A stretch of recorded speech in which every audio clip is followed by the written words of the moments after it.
right? You're wearing That's a true. white T-shirt and everything. You're a plain white tee right now. You're part of the band. You know what's so funny is like how like certain people's styles morph over time, but like Mason's has been consistently the same. Like whenever I see him, like after years and he's got kids, he still wears the same. Like it's like the exact like the white T-shirt, the shoes, the like your style's like been eternal, and I love it. I love that about you. Like every time I see you, it's not like, oh dude, like check out that new like style you're into or whatever. You're like, nope, I know what works for me, and I just go for it. Absolutely. Mason, what year did Friends end? Was it like 2004 or something like that? Yeah. Whatever year, it was 2004. 2004, yeah. Mason never wants that year to end. And so he is just eternally attached to that style and that year until the day he dies. No, I've just been a dad since I was born, you know? Like I just got the dad uniform. It's like jeans, t-shirt, tennis shoes. Yeah, I respect that. And a warm jacket. Yeah. I've been like I don't know. I have gym shorts on under my jeans right now. Yeah. I don't know. I always had like I was always kind of like a unstylish person, and then I started working at Brooks Brothers for 5 years, and then decided like I wanted to dress nice. Yeah. Aaron right now, he's wearing like the grandma sweater. He's got a grandma sweater. Well, you know, just like it's an old man sweater. Get it right. I'm wearing a cardigan. I'm wearing a shirt with a sloth on it that says "Live slow, die whenever." Yeah, it's perfect. And he's got a scarf around his neck. I'm wearing a $150 pair of jeans, and I'm wearing my Chucks. I'm wearing my Chucks that have laces, but I'm wearing them not laced up. Guys, for the audience, that means they were $15 pair of jeans. The jeans? When he says they're $150. Oh yeah, no, I bought them at Plato's Closet for $15. That is correct. Actually, I think they were $18 if you want to be specific.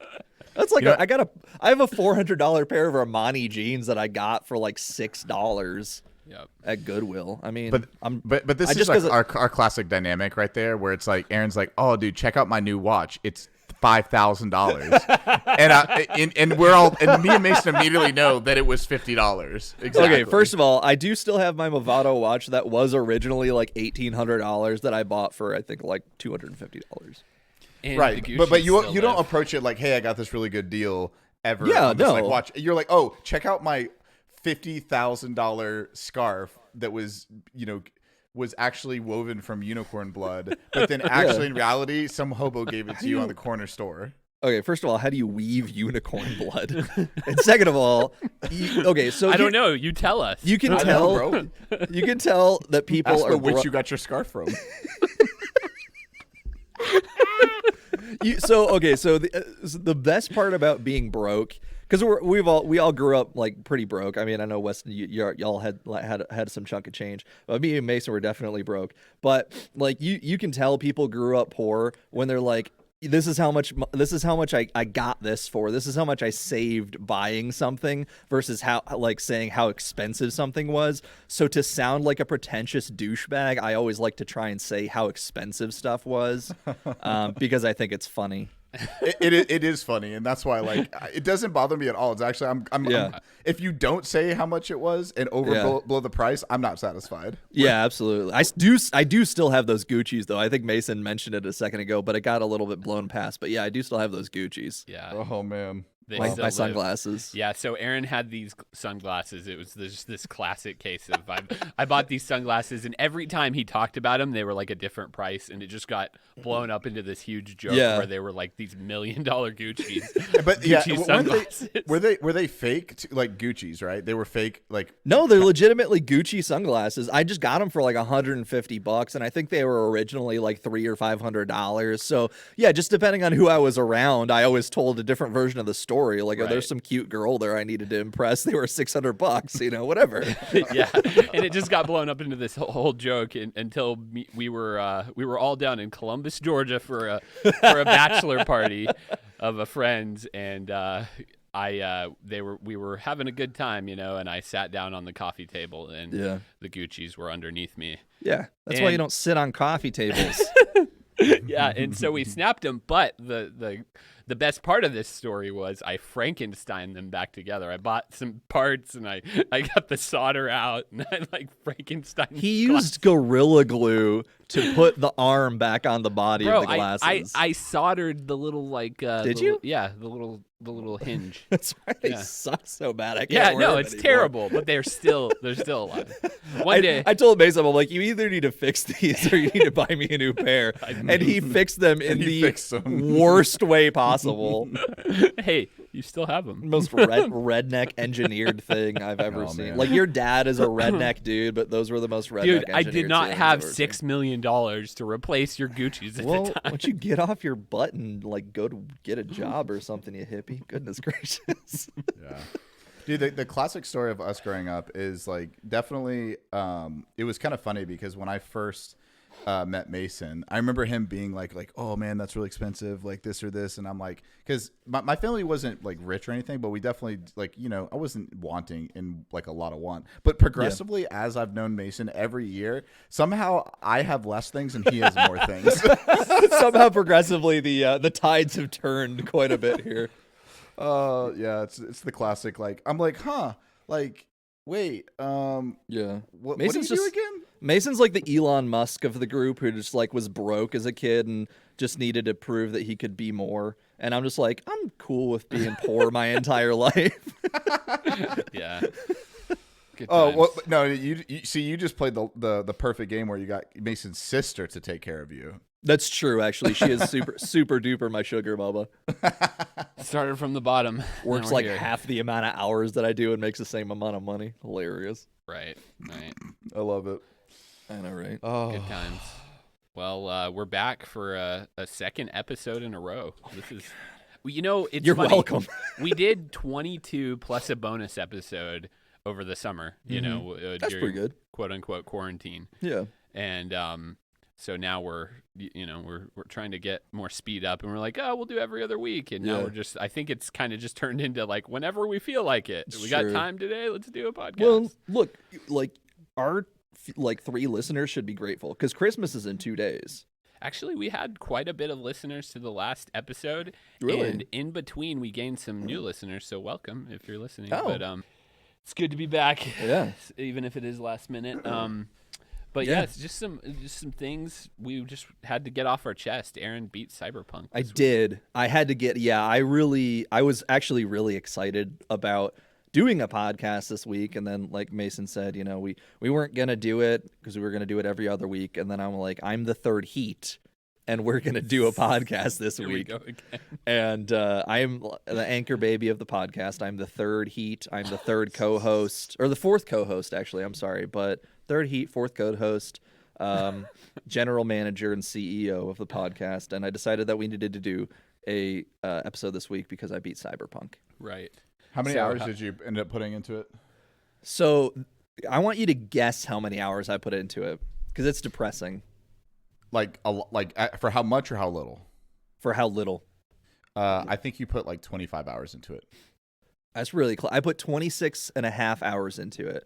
Wow, I was really And close. beat it. I deserve a Yeah. PS5. Send me one. You know what? You get a PS5 too. Yeah, absolutely. Oh, thanks, Whenever dude. they become available, I'll get you one. Yeah, Yes. so like that. So that was my thing. It was just, I was really bummed out. So I want to ask you actually, Weston, because I know you beat Witcher 3. About how long, just like the main story campaign, how long was that about? Oh, dude, it was like.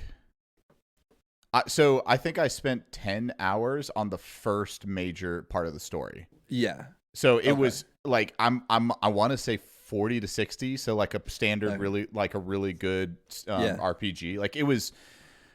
I need to. What I should do is just open it up because I haven't really played after I Yeah. finished it. But yeah, I'm gonna say without because I did like quite a number of just side quests because you can go around and just do the Witcher contracts, which is like Right. you find the monsters and you don't really have to do that to progress the story, but it's really entertaining. And I did a little Right. bit of those as well, but. Dude, it's well over 40 hours for that game. I Yeah. think I had like I wasn't even halfway through and I had 25 hours in the game easily. Or Yeah. 20 So yeah. yeah. No, I'm sorry, but the reason I ask is because the developers, CD Projekt Red, had said it's going to be slightly. That was their quote. It was going to be slightly shorter than the main storyline of Witcher 3 because most people didn't beat Witcher 3 because they complained that the story was too long. So Really? so the thing is in Cyberpunk, I did a lot, not a lot, but I did maybe like a quarter of the side missions, a fair amount of the side missions. And I noticed that when I beat the game, like I said, I was at about 26 and a half hours. And so I did my research. And if you just play the main storyline of Cyberpunk, people are beating it like in like 16, 18 hours. Wow. And Yeah. basically, the way I did it was I did Pan Am's side storyline, who she's like one of the romantic interests in the game, basically. And I really enjoyed playing that story mission or that like side mission because it really delves into a lot of really cool characters, and it gives you a different ending to the game. There's about 7 different endings in the game, I think, or maybe a few less, but regardless, I put a lot of time into some of the side missions because the characters are really fun, and it was fun to play. But nonetheless, I was still like incredibly disappointed at how short the game was. I was expecting the main story to be, like 30, 35 hours. Like I would have been super satisfied if it had gone on another, 10 hours or so. And to hit where I hit, it was really short, like shockingly short. What about if you like, because there's 3 different areas you can start in the game, basically. Yeah. Does the story change with starting No, like a new main? Or not whatever? really. So basically how it goes, so you've got Nomad, you've got the Corpo and Street Kid, right? And so really all that does is it just kind of affects the like the conversations you have throughout the game. It doesn't really affect the actual like quote unquote storyline of the game a whole lot. That I really noticed anyways. And then but the some of the side missions you can do, and really primarily just Pan Am's, will get you a different ending. And then like there's basically, you hit a mission. I can't remember the name of the mission off the top of my head, but you hit a mission, not to spoil anything, that is like no point in no return. It tells you up front there's no point in no return once you start this.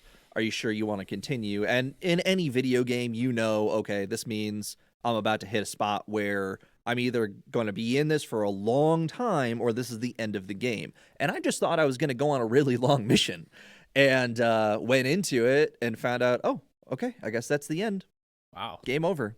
Wild. Yeah, Dude, I was blown away. That's so disappointing. So I just had to look it up because it's been like it's when did Witcher come out, like 6 years ago when I played through. So the average, I was just looking at the average completion time. The main story without any side quests is 50 hours for Witcher 3, and then it has 100 hours worth of side quests, and then the 2 expansions, each one taking 10 to 20 hours. So basically, I was right on the money. 40, like I was like, I think 40 to 60. So it was 50 hours of main. So if they would have, to me, if they're saying it's a little less, they should have done 40 hours, which is exactly. And 26, or even like around, if you're speed running, it sounds like people have done it in like 20. That's half of that. What is that? For a $80 game? What? Yeah. Exactly. That's what I'm saying. Like it blows my mind how short it was. And the thing is like I'll give it a little bit of slack because like once you go into that, you can still kind of move about the city. And like the outskirts and everything, like you have a little bit of autonomy, but once you go into that quest chain, it essentially quote unquote auto completes all of your side quests. It just gets rid of them and deletes them. So you can't, there's nothing else to do, but you can move around, again, semi-autonomously, if you want to like go to a Ripper dock and get an upgrade or whatever. But once you beat the game, the game, instead of doing like a new game plus or anything like that, pulls you back and resets you right before you do that final mission and go into the no point and no return. The only thing I don't like about it is that it resets you. So anything that you did in that final mission, any levels you got, any items you got, you lose everything. That's such an old school thing, because like I remember playing games on N64 that were like that before you go into the last mission. And then you would just start right back there, or Super Nintendo. That's a lot. Exactly. How save things worked with that. So, and the last game I remember doing that was Final Fantasy 15. Right. And I think there's a couple points that are no point and no return, but it's like I said, it's like maybe a 5-hour span of like of Finishing. gameplay. Right. Well, and it does it at one point. It does it maybe like a third of the way through the game or something like that. Where you go back into the city. Okay. But it shoots you back out into the world, and it's not the end of the game.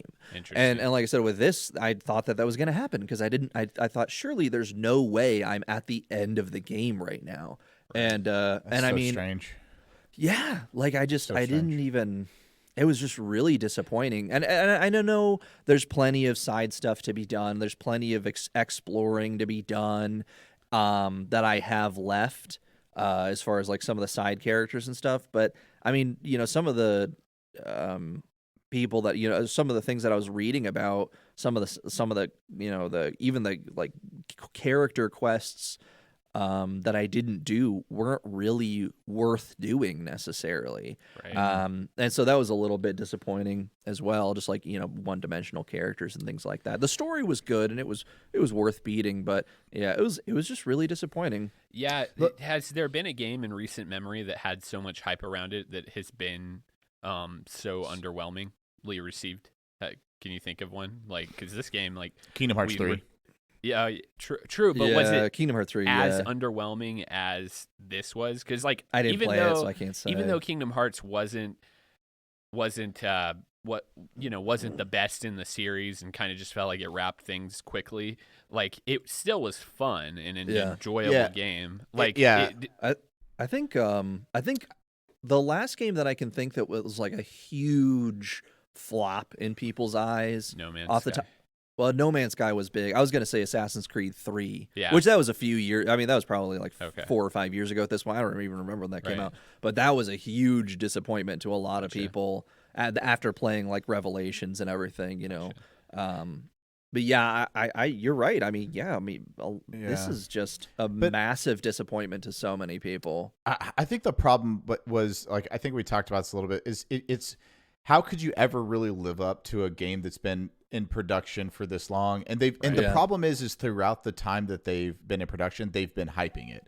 Because if you remember, like Breath of the Wild Zelda, like they were in, like everyone knew they were kind of making another Zelda game, but it's been in development. It was in development for 10 years. Right. Yeah.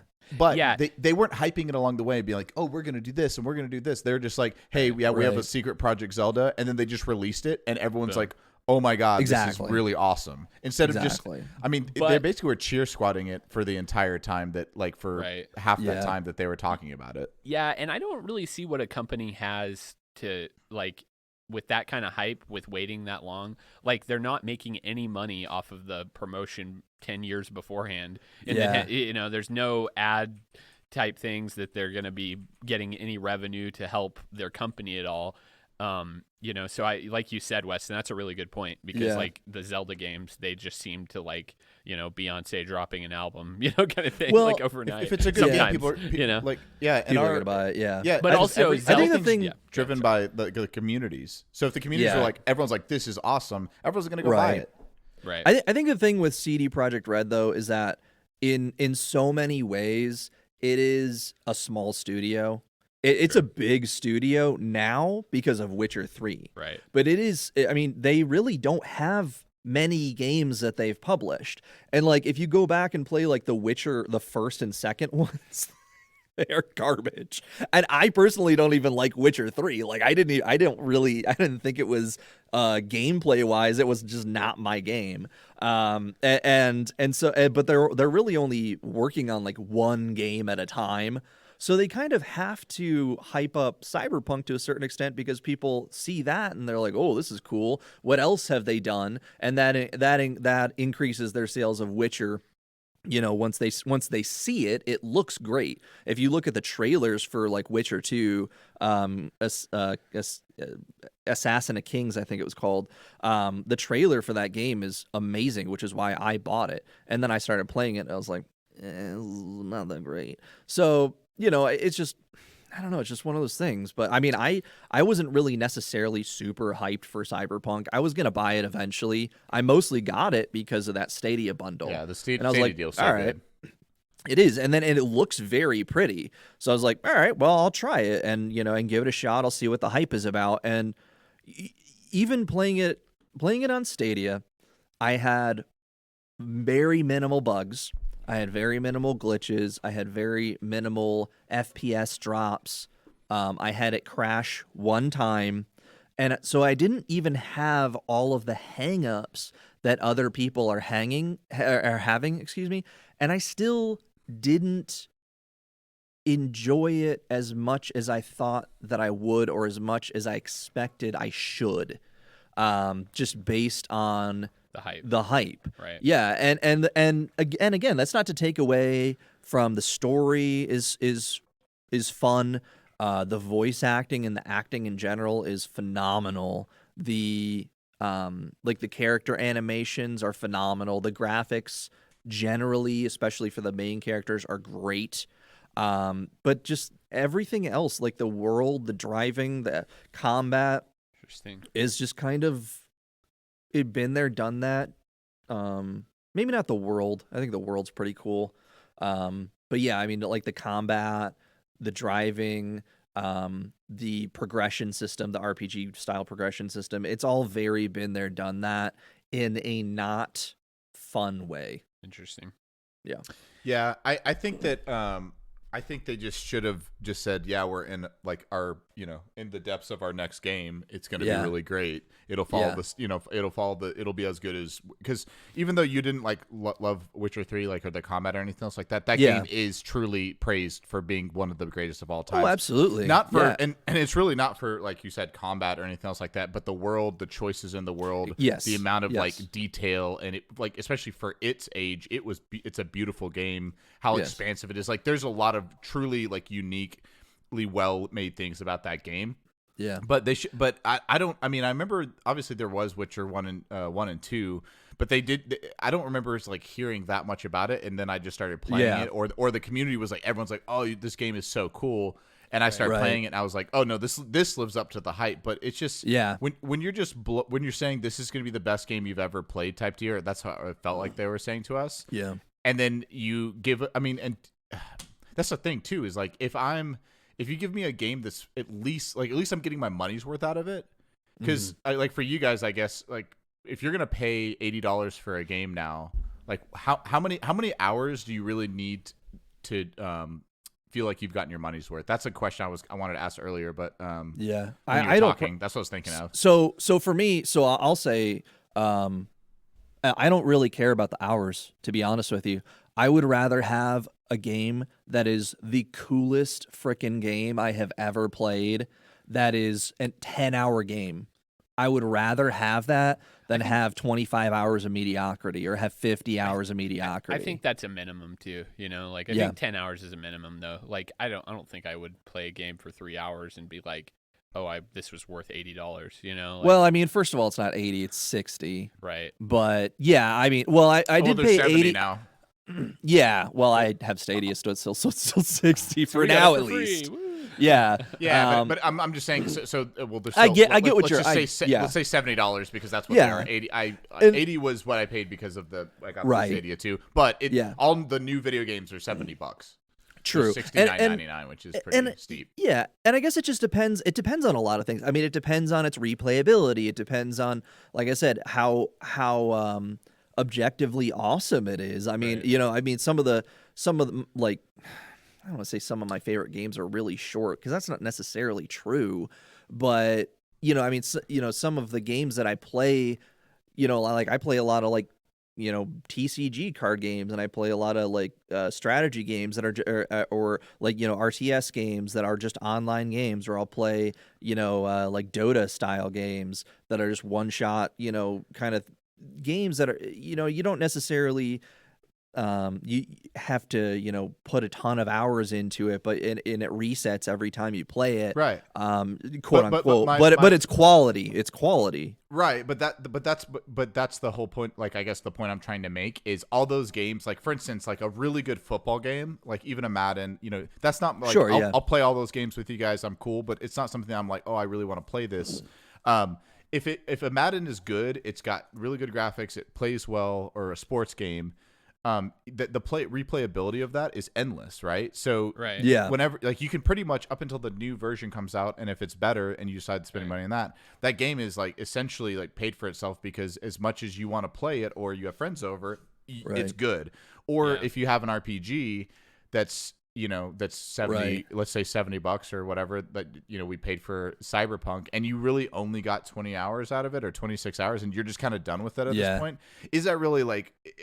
Because if it's really hyped up and it was the best 26 hours, like you're like, oh my god, this game was so good, the story was just immaculate, and I just enjoyed the crap out of it, then yeah, it's still probably worth it. But if it's because to me it sounds like we're all like, at least what I've played of it, and you've beaten it. Cyberpunk's like a 7. It's not like 7 out of 10. Yeah, it's not like incredible, but it's not like bad at all either. It's just not like, it's just kind of like, oh, this is a good game, but there's nothing absolutely like, wow, I it's totally enjoyed it. So exactly, I guess that's my point is like, at what point is it like, wow, this is super overhyped. It's a mediocre. It's it's on the 7. It's good, but it's just pretty mediocre. Like in the end. I mean, I would definitely, anybody coming into it, I would just say don't buy it right now. Yeah, buy it when it's $20. But I wouldn't even say buy it when it's 20. I mean, if it's $60 a year from now, I would say that the game is worth $60 if you buy it when it's done. It's done. It's not done yet. It was never fully optimized. And here's what I think happened is I think CD Projekt Red wanted to launch this in the spring, right? And it wasn't done, and people were like, "Oh my god, you guys have got to be kidding me!" And so they push it like 6 months to like August or whatever, and then they're like, "It's still not done," and people are like, "If it's not done soon, we're going to burn your building to the ground, and we are going to refuse to buy your stupid game." And so CDPR got frustrated or scared or whatever, and they just released it, and they released a very unfinished game, which a lot of companies do nowadays, and a lot of companies launch games today around holidays, especially in a pandemic, is like genius. Right. Like, they made the most ridiculous amount of money.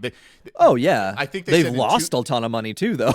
Their stock dropped by like 30%. I know, but they said that they made money, like for a video game to make money in, I think they said 2 days from just the sale of the game is ridiculous. They made their money back and for 8 years worth of salaries, like that's so nuts. So would they have done that if it was next year and people were playing? I don't know if people are playing more or less. Probably more video games still. But this year when everyone's at home, it's like mega Christmas. A lot of people. Some people have less money, obviously, because of the pandemic. But some people have more because they're just chilling at home a lot more. So it's like, let's just drop this thing and make a bag, because it's never going to live up anyway. Yeah, but the thing is too they've made all this money off of it, but they also have all of these plans to keep it going through the future, because again, they don't have a huge catalog of games to bank off of. They're not Ubisoft and EA where they can release a game that's kind of buggy and be like, whatever. They have to live off of the goodwill of the community, and they have to keep going. Like I said, their stock dropped 30% in like right before the launch of this game because the pre-reviews for it were so bad. That is a huge hit on a company like that. Yeah, and if they don't keep it going, if they don't keep fixing it, they might lose money. I mean, they made their money back in sales, sure, but if that doesn't keep going and they keep having to inject money into this game that's going to try and keep them afloat like Witcher did for a few years, they're going to have to keep injecting money into this. Are they going to lose that money or not, depending on how much goodwill they can get back from people? Yeah.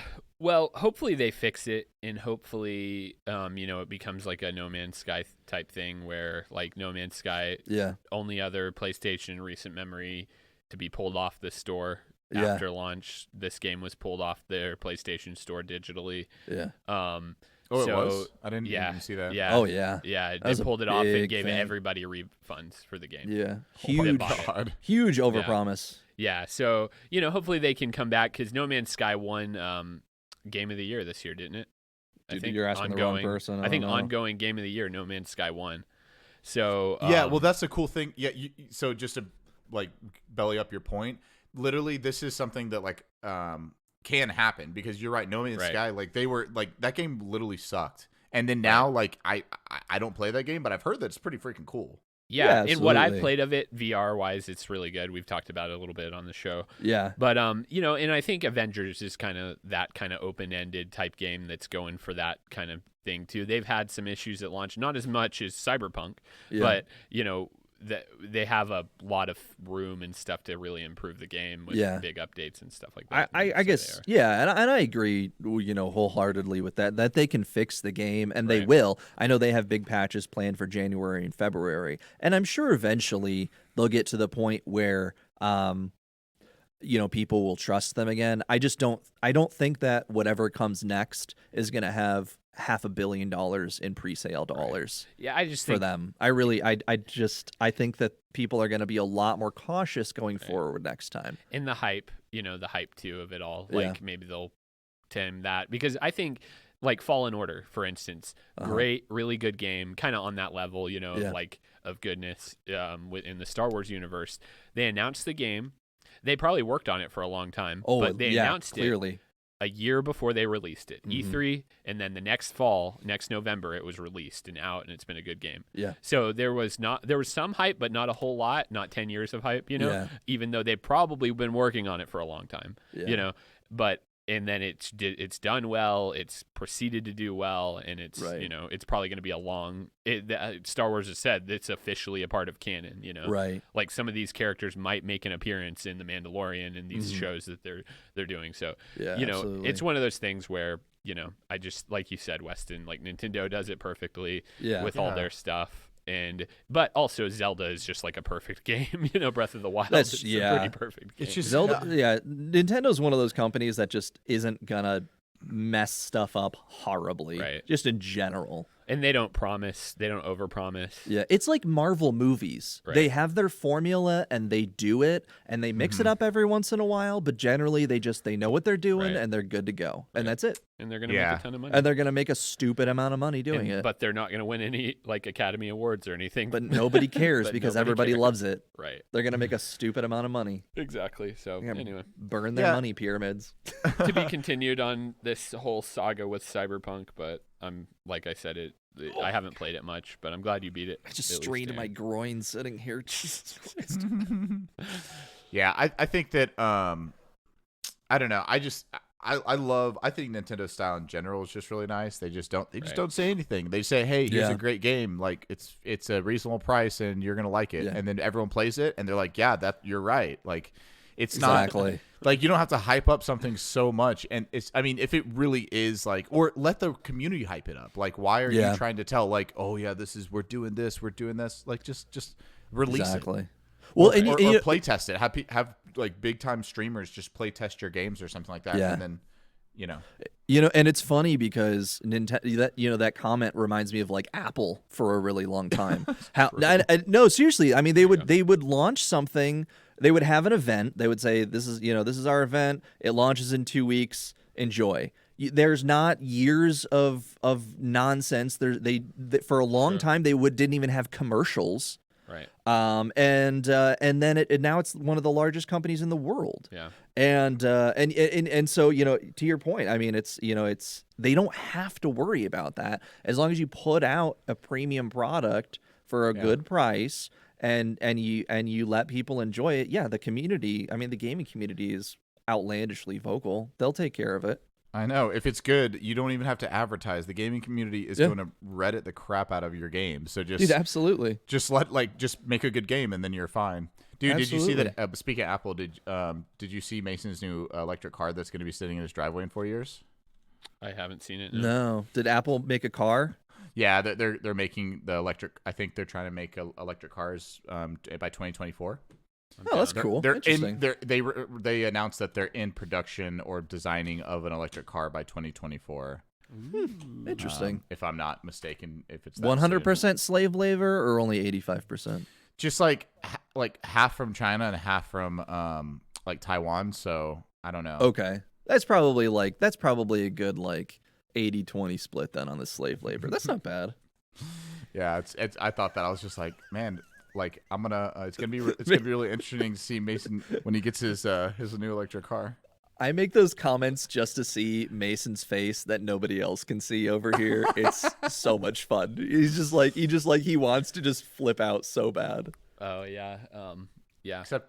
Except it's true. So it's just he's got to be like. Let's see what they got, man. Like, yeah. Right now, I'm like, I want a Cybertruck. So like. Oh, true, dude. Apple truck. Yeah. Yeah. Dude, the craziest thing about the Cybertruck is like I told normally when me and my wife talk about stuff, I'm just like, oh yeah, check this out, like this new. I don't know, jacket. I don't really buy clothes, but just because we were talking about earlier, it's like, oh yeah, check these new shoes I would buy. I don't buy shoes, but if I did, I would like show them to her, and she'd be like, oh, they're really cool or whatever. Yeah. I showed her I'm like, hey, I can't wait to get my Cybertruck. She literally looks at it and she's like, that's the nastiest piece of crap I've ever seen. And I'm like, really? Yeah. She was like, no, you can't buy that. And I was like, this is where we get a divorce right here because yeah.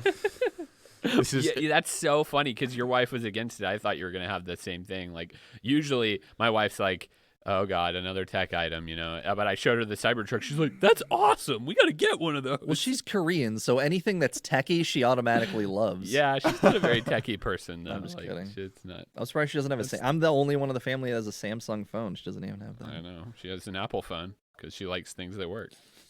True. Okay, calm down. I actually don't like my phone.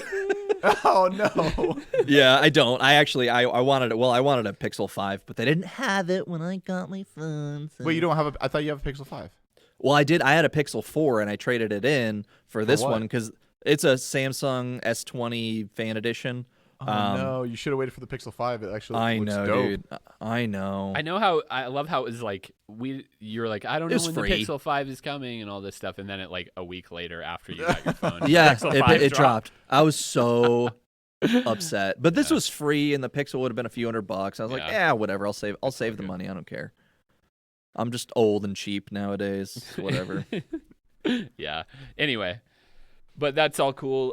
Speaking of another interesting product that's dropping on the market, KFC. Casper mattresses sponsoring the podcast now. Okay. No, I'm sorry. I didn't mean to interrupt you. KFC game console is real, and it has a chicken warmer in it. Yes. Dude, I saw that. I want some. Oh, my God. I don't want the chicken.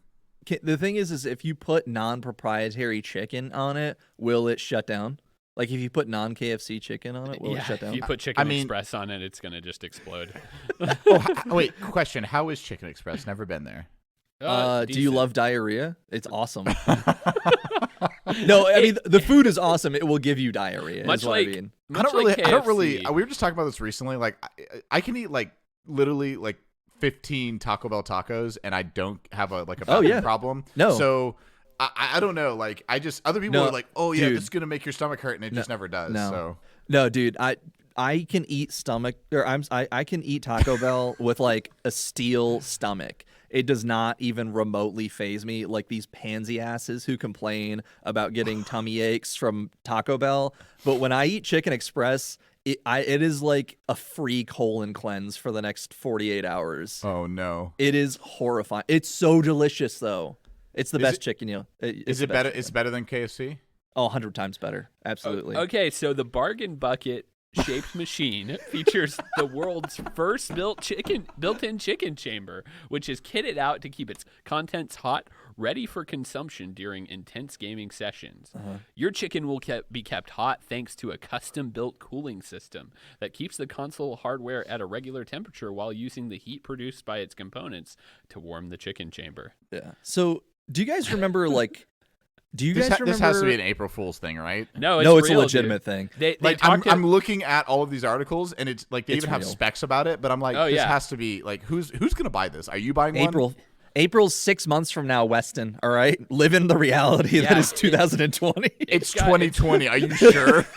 Did they not come up with a new holiday all of a sudden? 240 frames per second at and 4K compatibility. This is built like a Steam machine kind of thing. It's like I don't know if it's like an actual like PC computer, if it has its own operating system, how this is gonna go.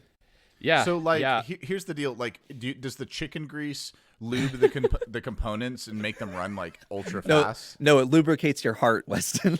Oh, okay. Sorry.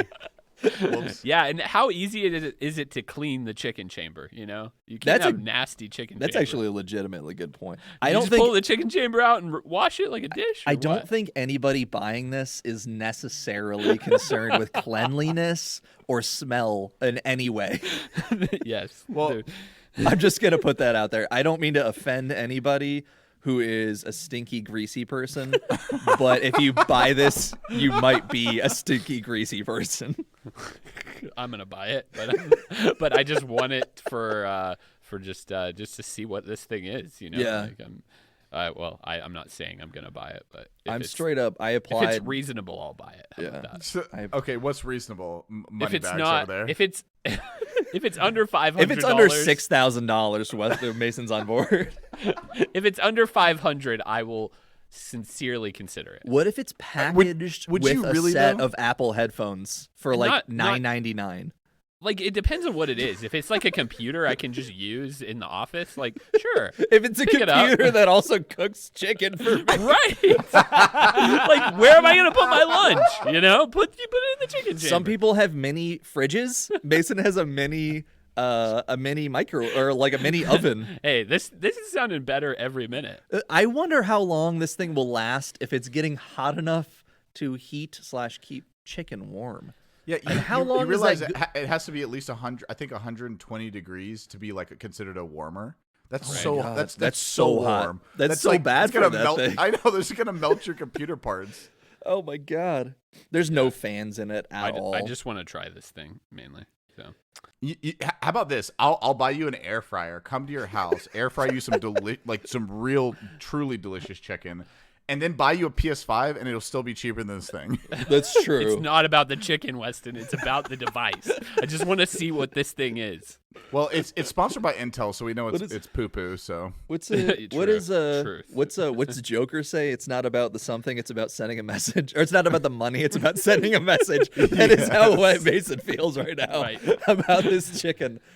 Some people just have to take one for the team for their podcast, and that's going to be me with this chicken. I chamber. respect that. Dude, I'm I the one that respect you beat so hard. I beat Cyberpunk for you guys, so you're welcome. True. Oh man, yeah. But anyway, I just thought that was funny. That came across my Twitter this morning as I was awakening from sleep. Oh man, the world we live in right now. Yeah, I mean, chicken chambers and cyberpunks. I have so many questions, but I can't wait for them to be answered once Mason has one. I'll tell you what it reminds me of. It reminds me of. Do you guys remember when you were kids the Chex video game? Yeah. Where you played as Chex Right. Man and you fought the slimes. Yeah, I play that every night. I do. That's the best. First of all, it's the best video game ever made. Second of all, it just reminds me of that where it's like, what if it's actually good? Like, what if this is actually like legitimately decent, and we're all just like goofing off about it? But what if KFC brings the third heat? What if I'm just over into here the eating video? delicious chicken while you're in the other office working, and you're just so jealous of me? What if you're gonna have a greasy controller? I'll tell you, they haven't launched the controller. I think for it's this a yet. computer though. There I think isn't it's just a controller legitimately because a computer. it's a chicken console, so you actually play with your eyes because you can't it touch is- your controller afterwards. It the is chicken- VR compatible. That is in the specs. Is it? Oh my Yeah. God! The drumstick is the controller. For the chicken drumstick, Right. is the controller. Okay. who It's can like a gnaw on their joystick, drumstick faster Yeah. wins. Yeah. Okay. Yeah, it's like a joystick. All right. Well, I'm interested. So you piqued my interest. It's KFC. It's got a USB slot in all the chickens. I'll just put an Apple sticker on it, and then I'll be fine. Oh man! I'll make apple pie in it. Or raspberry pie. I That's see a what you did good there. nerd joke right there. All right. We got Good layers. stuff. We're like ogres in this podcast. All our jokes got layers. So, is there anything else you guys would like to talk about, or should we do a quiz? Do a quiz? Yeah. No. Chex video game, KFC Super Bowl, Super Bowls, Cyberpunk. I think that's all I had. Yeah. Yeah, I just want to let everyone know out there, don't waste your time on this dumb Cyberpunk game. Just buy World of Warcraft and then you'll be happy. right? Don't buy Cyberpunk, buy Assassin's Creed Valhalla or a good game. Yeah. True. Yeah, Valhalla. Like I haven't played that game yet, but I will, and It's legitimately really good. Like I said, I liked. And again, what does the Odyssey community better, do but- for it? They rated it, and they're like, "This is a great Yeah. game. Buy it." Absolutely, Easy. absolutely. Did- I will if you buy Valhalla in the game, no spoilers. You get to go to Valhalla. It is dope. So just buy it for that. Did your Stadia come yet, Weston? Oh no, I didn't even get the shipping for it. Did you never get the code? Oh man, Yeah. I wonder if might you have missed out. I got it during the time that it said, but I may have to like call them You might and be like, yeah. reach out to their You might have to support. reach out to them. Yeah. Yeah. like 'cause give me my thing there, bud. It might take a little while because I know that I'm sure they're super backed up. I got mine like the next day, and then I got shipped Tuesday last week. Fallen Order's on there for $25 right now. Yeah, dude, buy Yeah, Fallen and Order. That's I a was good about to game. say, yeah. Well, Parker was actually playing it on his Xbox Series X when I went over, and I was just watching him. I was like, this game looks legitimately slept on. Right. Yeah, Like I think like so. Fallen Order looks like the straight sleeper game because it was last console's graphics. It looked beautiful. It played well. Yeah. It had a cool story. I was like, I'm definitely getting this game. The thing is they are actually working on a sequel to it, and it again you hear nothing about it. Right, But there were like I wish they would have made an expansion or two for it. Frankly, I don't really. If you beat the game, I think you might understand that there's not necessarily a lot of room for that story wise, but it'd be fun. Just even if they just made like a little like offshoot story or something like that, it would be fun.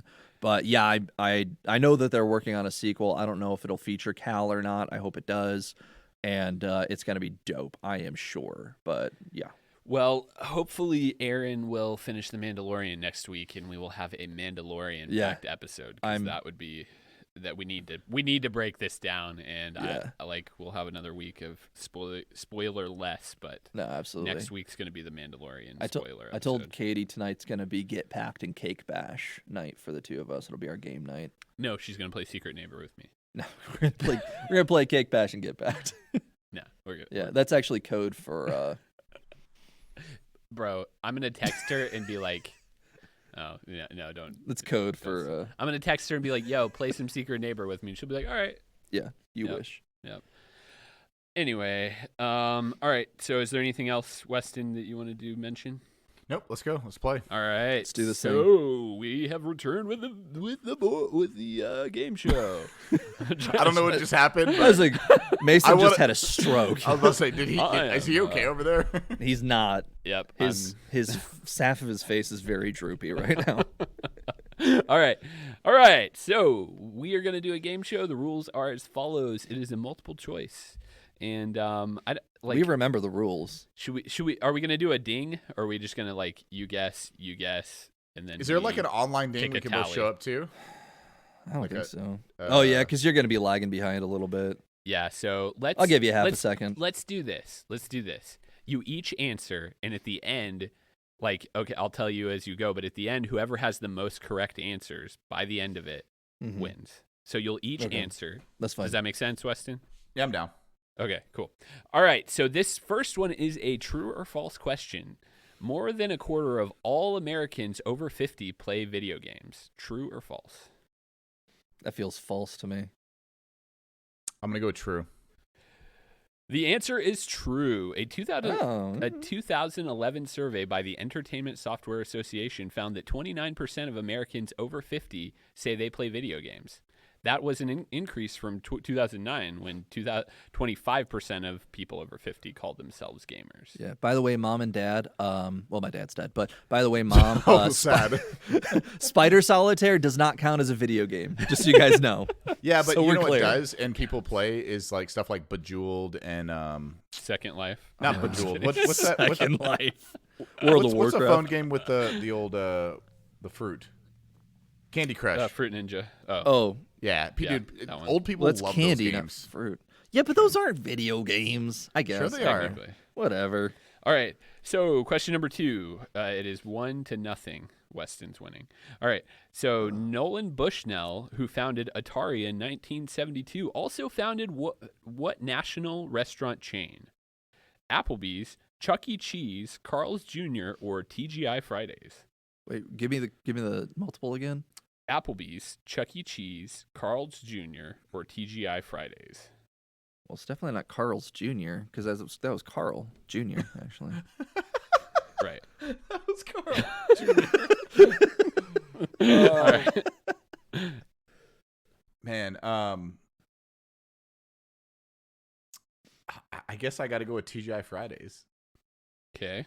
So is Applebee's, TGI Fridays, and Chuck E. Cheese? It's clearly not Carl's Jr. I'm gonna say Carl's Jr. Both of you are incorrect. It's Chuck E. Cheese. The answer was Chuck E. Cheese. Oh, Yeah, Bush, it was so obvious. Well, I tried it. I was like, no way. It's too Bushnell. obvious. Charles Cheese let me read the fact here. did Chuck E. Cheese. What are you talking about? Bushnell, who Is Chuck- founded the groundbreaking Atari company in 1972, noticed how much money video arcades were making from the games his company sold. Not wanting to compete directly with arcades, in 1977, he decided to start a family restaurant that would also feature video games. He sold the company in the early 1980s. There are now more than 500 Chuck E. Cheese locations in the U.S. They're all garbage. Truth. It's so fun, though. Do you love dirt? Welcome to Chuck E. Cheese. Right. Okay, so next question is, which popular game inspired a pop song that charted in the Billboard Top 10 in 1982? Was it Space Invaders, Pac-Man, Frogger, or Asteroids? Pac-Man. Weston? I'll go Pac-Man. That is correct. The one-hit wonder duo Buckner and Garcia hit the top 10 in March 1982 with the song Pac-Man Fever, inspired by the hugely popular arcade game. Pac-Man Fever. All right. Next question. So it is 1-2. Next question. What was the first video arcade game ever commercially produced? Computer Space Invaders. Pong, Galaxy Game, or Tetris? Give me those again. Computer Space, Pong, Galaxy Game, or Tetris? I think it was Pong. I guess I think it was Pong. That is incorrect. It would be Computer Space. Pong was the first video game to attain popular appeal, but the first commercially marketed video game was Computer Space, which was released in 1971, a year before Pong. I should have paid closer attention to that video game documentary on Netflix. Right. Okay, question number 3. 3 arcade games are stored at the Smithsonian Institution. Pong, Pac-Man, and is it Donkey Kong, Tempest, Dragon's Lair, or Q*bert? I'm going to let Weston answer first. I think it is Q*bert. Dragon's Lair. Aaron is correct. It is Dragon's How did you know Lair. that?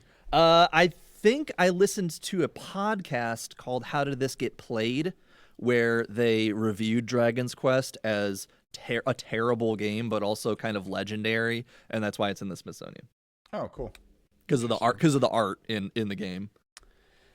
Okay, so moving on. It is now 2-2. We are all tied up. 2-2. Which Steven Spielberg directed movie spawned a widely derided video game E.T. blamed for hastening Atari's decline E.T. as the dominant gaming console? E.T. the Extraterrestrial. Is it Jaws, Close Encounters of E.T. the Third Kind, 1941, or E.T. E.T. the Extraterrestrial? E.T. the Extraterrestrial. Wow, thanks for giving me that one, Aaron. You're welcome. Is that your answer? I think I'm going to change it to Jaws, actually. Well, I have It's to report, E.T. the Extraterrestrial. I have to report that you are, in fact, correct. Yeah. All right. Thanks for the easiest question ever. I thought it was interesting. Okay. if it had honestly, if it had better other answers that could have been like even possibly considered, but it was like Jaws or E.T. Yeah. Well, and all you had to say was Steven Spielberg and Atari, and I knew where it was headed. Well, those were other games too. Yeah, no, I know. They were games. Yeah, but they weren't Not like the most reviled game of all time. Okay. Are we ready? Yeah. If you actually, by the way, on that video game documentary that I can't remember the name of on Netflix, they do talk about the guy that made E.T. and he literally made that right after he had made another game, and he made E.T. in about 2 weeks, and that's why it's so bad. Interesting. He made it. One person made that game in 2 weeks. Cool. Are you done? Yeah. I'm sorry. I just thought it was a little fun fact. You were saying fun facts. I thought I'd add it to the fun facts. So we are now 3-3. In the next question, in the early days of Facebook, an online version of which popular board game was the subject of bitter legal dispute? Was it Monopoly, Scrabble, Life, or Clue? Okay, say that one more time. Yeah. In the early days of Facebook, an online version of which popular board game was the subject of a bitter legal dispute? Okay. Was it Monopoly, Scrabble, Life, or Clue? I don't know. D, all of the above. C, all. I'm just gonna say Scrabble. I'm gonna go with Monopoly. Weston would be correct. It is Scrabble. All right. In 2008, Scrabble I guess it makes more sense. Scrabble owner Hasbro sued the developers of Scrabbleless, a Facebook game that at the time claimed more than 500,000 daily users on the emerging social media network. Dang. Scrabbleless was pulled from the site, and Hasbro produced its own Facebook version of the popular word game. Yeah, it was either gonna be it was either gonna be Scrabble or there's another one that was in there. Monopoly, Maybe. Yeah, Life, no, Clue. I think it was either gonna be Scrabble or Clue, but I think it had to be something kind of easy, like relatively easy to play. Right. And I'm thinking like obviously Words and Friends was super popular. So Yeah. I remember Scrabbleless. I played that. Yeah. I remember having like everybody like competing to see who could get the highest score in Tetris. Right. That was always our we thing. Did that. Yeah. We did that a lot. I just played Farmville, bro. Farmville. Yeah. Katie still plays Farmville. Katie still spends all of our money on microtransactions for Farmville. No, she really doesn't, but she plays a lot of Farmville. Yeah. Okay, so next question. It is 3-4. Weston is currently winning.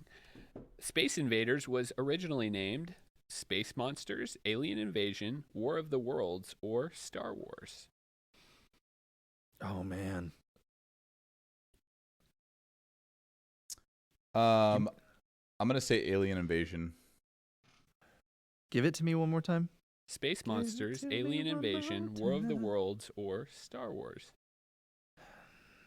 It might be Star Wars. I'm not sure. Yeah, I feel like it was actually. I feel like it was War of the Worlds. You are both incorrect. It was Space Monsters. Oh, okay. Oh, okay. In the 3 years after its 1978 release, more than 4 billion quarters were dropped into Space Invaders machines around the world. Its creator, I'm not going to say that name, originally named the game Space Monsters, but execs at the Tatio Corp? Tatooine, it's called. Changed the name before its wide release. Interesting. That was a pretty funny joke. All right, so this is kind of a give me, so I'm going to skip it. Okay. Just do it. Okay. Over his prolific... Aaron's betting on me being a complete tard.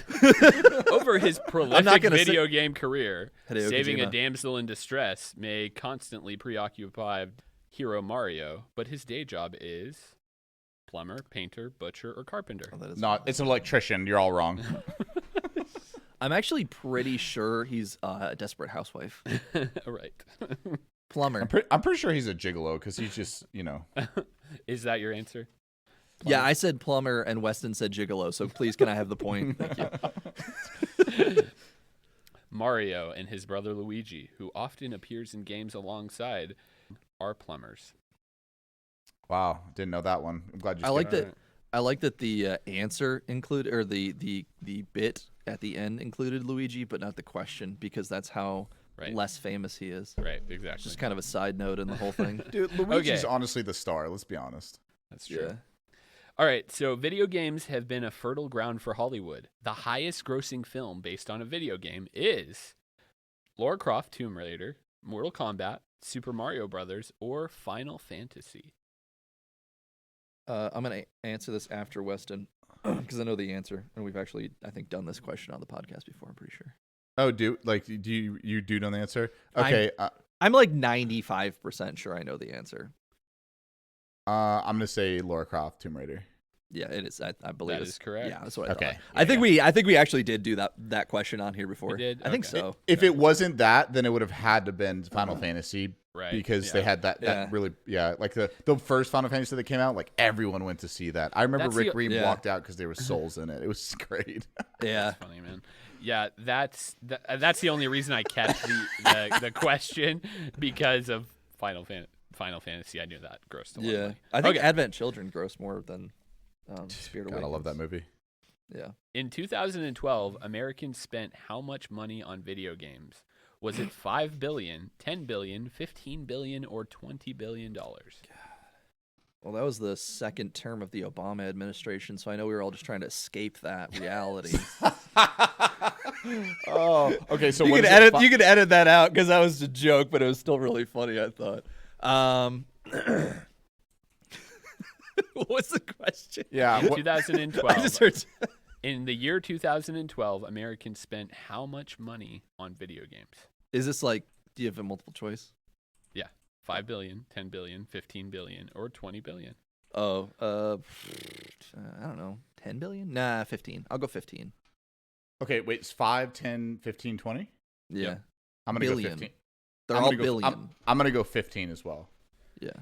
You are both incorrect. It was 20 billion. According to the Entertainment Software Association, in 2012, Americans spent 20.77 billion on video games, content, hardware, and accessories. Dang, I know what Weston's game is right now.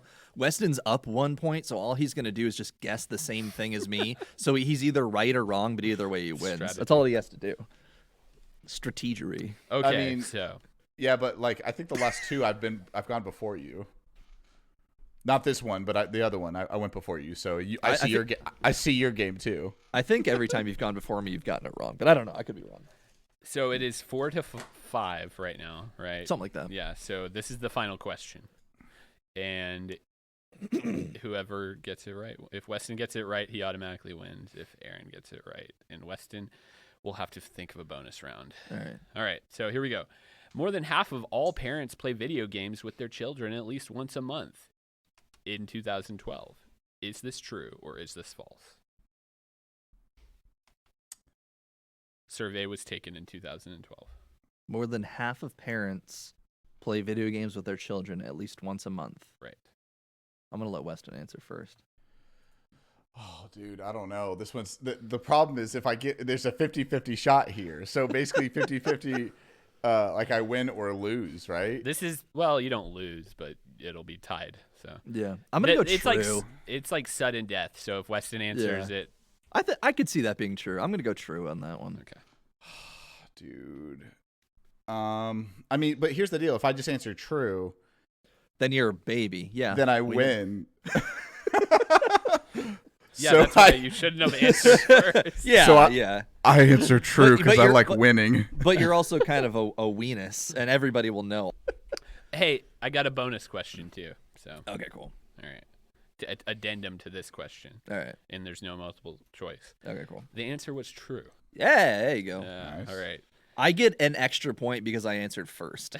That's not how that works. I think it should be. All right. So Weston wins, but here's the bonus question. What percentage of parents play video games with their children at least on a monthly basis? Well, I mean, for my demographic, which would be me and you and my wife. No, what percentage? 1 to 100. Yeah, no, I know. Okay, go. I'm just saying. We're just like three of whoever us gets 100%. closest. Right. Oh, so and it's not like 50%. It's not like there's an actual number, so you have to be whoever's closest. Right. I'm gonna let Weston go first. I don't know, 68%. Whoever's closest, up or down, doesn't matter. Right. I'm gonna go 67%. Okay. Okay, Price is right. It was 58%. That's pretty close. You got the 8. That's pretty good. Okay. I should have done 50%. You would have done 49, and then it would have just been a. Well, I would have said no, because if you said 50, I would have said 51 because it had to be over 50 according to that survey. True. Well, anyways, Weston won today, but you know what? We're all winners. Did he here. though? Because I got the last question right, so we were tied. I mean, that was an addendum question. It was one I read after, in the fact after I made the quiz, but it was still a question on the.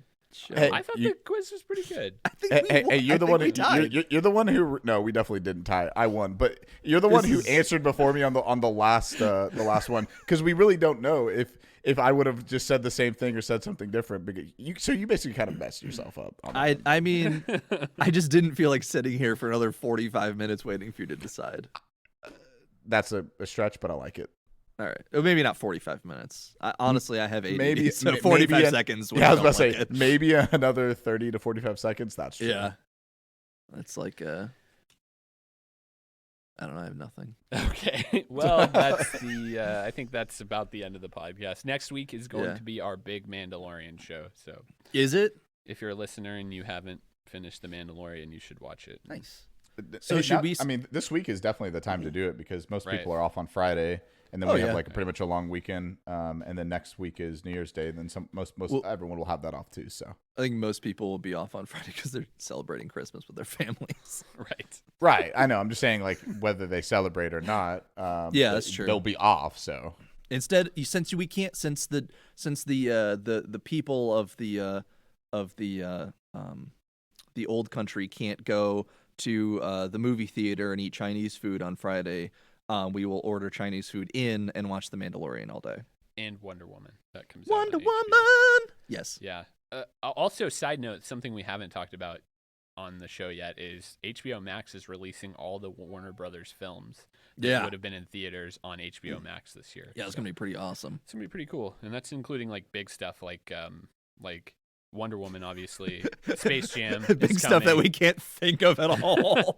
It was coming to me. No, I know. Space Jam's going to be on there. Yeah. And along with like theater releases where it's safe, I guess but that's pretty cool. Yeah, that's pretty dope. Love it. Matrix 4 is going to be on there. Oh yeah, the old M4. Yeah.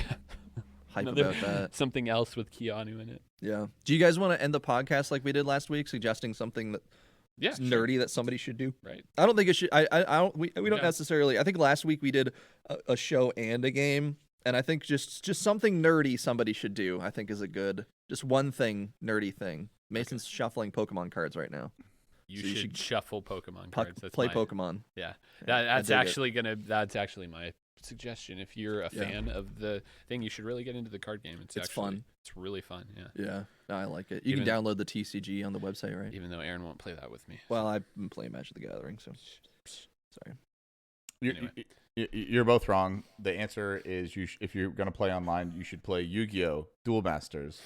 Dude, I played Yu-Gi-Oh! For so many years that I don't feel like playing any more Yu-Gi-Oh! There's a new Digimon card game out that's supposedly really good. There's a comic shop, a local one here about an hour from where I live. They've replaced Magic the Gathering. Is that what we're calling local Digimon. now? An hour away? Only in Texas is an hour away local. True. But it's I not love like it. You a asked, chain. I'm thinking like 5 minutes down the road. You're like, yeah, local shop, an hour away. I'm like, wait, well, what? We have a local shop here in town that's like 5 minutes away. But this one is a local to that city, to Amarillo. Yeah, it's not local like a to chain. us. It's not a chain, is what I'm saying. Yeah. It's not like location is relative. Right. Yeah. But anyway, they've replaced Magic the Gathering with the new Digimon card game. Yeah. It's interesting. Whatever your CTG of choice, it is time to duel. play some cards. I'm pretty sad because they pushed the Batman animated series board game back. So I'm bringing a full booster box of Vivid Voltage to Pampa with me, as well as like at least 3 collectors boxes worth of Champions Path. So we have a lot of Pokemon deck build in tournament. Yeah, that's what you're saying. No, they're everything good. All the good cards are going in sleeves, but we can think about that. You can put them in sleeves and still play. Do you not have card protectors on your cards? No, I just don't play them after they're in the. How about no? I'm not talking about a binder card protector. I'm talking about individual card protectors. I only have individual card protectors, but I you do don't not. Play No. Why? All the good ones, never. That's they're still considered played. So if you at one point, if I ever get rid of them or pass them down, they will lose value either way. That's why most there's rookie. a V and there's the V Max that are the ultra rares. You play with the Vs and you sell the V Max. When I played Yu-Gi-Oh, every card in my deck was holographic and it was dope. Right. Honestly, I bought some Yu-Gi-Oh card packs recently because I was just like, yeah, I did because I just wanted to see, and I got a ghost rare on my first pack, and it was like crack cocaine. I literally was like, I want to buy more Yu-Gi-Oh. I went back in the store and bought more packs because the first pack I opened had a ghost rare in it, which is basically in Yu-Gi-Oh terms, it's like hyper rare. Yeah. So I was just like already hooked, and the artwork is and the card feel and everything is so different than Pokemon. I just was like, I don't know, I was kind of enjoying just opening something different. But if Pokemon isn't complicated enough for you and Magic the Gathering is too complicated, Yu-Gi-Oh is the perfect middle ground. Honestly, it really is. Well, we're gonna play some Pokemon while you're here, Weston, for sure. Yeah, that's fine. I'll play. I've got some decks. Can we three-way duel? I don't think you can do. Yeah, that. this can't do that? this isn't Yu-Gi-Oh where there can just be more. Just you can do that. People slapping cards down. You can do that really in Magic the Gathering. Can you? Yeah, That's interesting. Oh, I didn't know that. It's like poker. I have I do have a nice Magic the Gathering deck I could bring too. it's like poker. It's actually the Magic the Gathering themed poker game card. Yeah.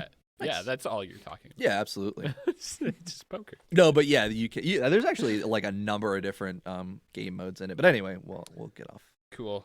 All right. Well, that's my suggestion. What's yours? Me? Yeah. I would say, oh gosh, I don't know. Everything I want to suggest is so like, hypersexualized. No, I'm just kidding.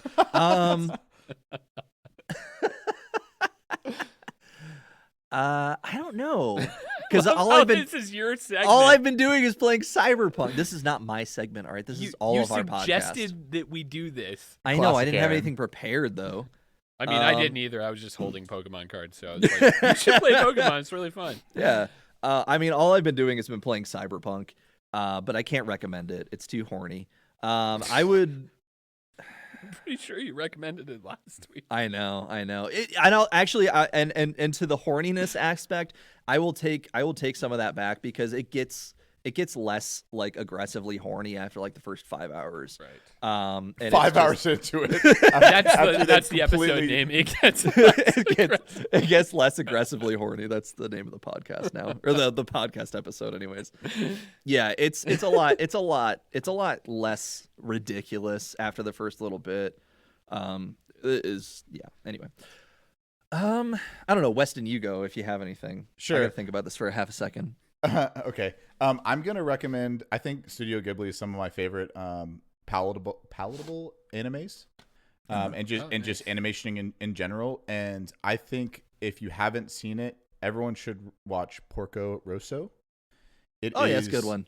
Yeah, it's absolutely wonderful. And it's safe for all ages. Yeah, my kids like that movie actually. Yeah, it's really good. And I have another and then if you're into something slightly more depressing but also very good, The Wind Rises is also a good one. I'm sorry. And so just Studio Ghibli in general, but The Wind Rises from Up on Poppy Hill, Porco Rosso, any of those, Castle in the Sky, all those just in general. They're on HBO Max if you have it. They have them all. Howl's Moving Castle is my favorite. Princess Mononoke, My Neighbor Totoro, all those movies are good, and they're mostly all safe for like even little children, which is great. I watched an anime recently on Netflix where my wife was watching it, and I just joined her, called Toradora. Mm-hmm. It's pretty good. It was more of like a serious like anime instead of like it was just like almost like a rom-com thing. It was about this guy who used to bully this deaf girl. And then they end up forming like this really deep friendship. Okay, spoilers. That's an old one. Yeah. Well, yeah, not too old. A little slice of 2008. life. 2008. Yeah. Hey, there's new anime good. coming out every day, so Right. 12 years is a long time. She was watching it the other day. I don't typically watch that sort of anime, but she really likes that stuff. So, and I was like, cool. oh, this was good. Nice. Yeah. I guess what I'll recommend is the game that I played right before Cyberpunk, which was Control. And if you haven't played Control, it was another game kind of like Jedi Fallen Order, where it was a little bit of a sleeper and like it was kind of hyped. It won a bunch of awards, but I don't think the attention is on it that it should be to the level of awesome game that it was. It was so good. The world is so weird, and if you love like super high sci-fi, like what's a good example? Like Stranger Things tier sci-fi. It's like Stranger Things and SPCs, Secure, Contain, Protect. If you guys have ever read any of those online, it's crazy good. It's very hard. There's no difficulty setting or anything like that. And it's a boatload of fun if you like sci-fi stuff and you like creepy games. It's good times. Nice. Cool. I like it, and it's on Luna right now. So it's on. Yeah, I played it on Luna. Try it out on Luna. You can get it on the Epic Store too. It's usually, it might be on sale for like $30 or something like that. It's got 2 expansion packs, which you can't get on Luna. So I would recommend maybe getting it on the Epic Store, or I'm sure it's probably on Steam or something by now. Where you can get the expansions for it too. If your computer will run it, it's super slick. A lot of fun. Cool. All right. Well, that's it. That's it for me. Yeah, me too, I guess. Until next week, look for the big Mandalorian episode. All the spoilers. Oh yeah. Until next time, we'll see you next time. Right. Mason hates it when I say that. Thanks again for listening. Be sure to follow us on Twitter at ban_cast. Also, you can find us on Instagram at Beyond Average Nerds. If you're enjoying the show, don't forget to rate, subscribe, and review on Apple Podcasts or Spotify. And tune in every other Friday for new episodes.